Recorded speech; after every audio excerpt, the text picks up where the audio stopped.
माता पार्वतींनी देवादेव महादेवांना सांगितलं, देवा मी सीतेचे रूप धारण करून जाते त्या ठिकाणी, बघूया प्रभू रामचंद्र ओळखतात का.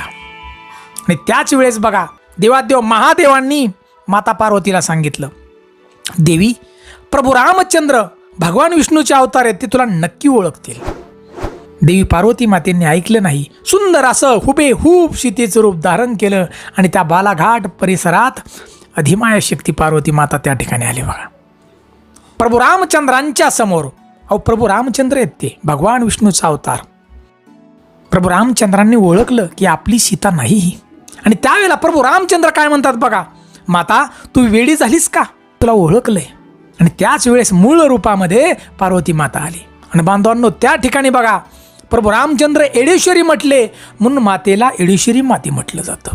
एडेश्वरी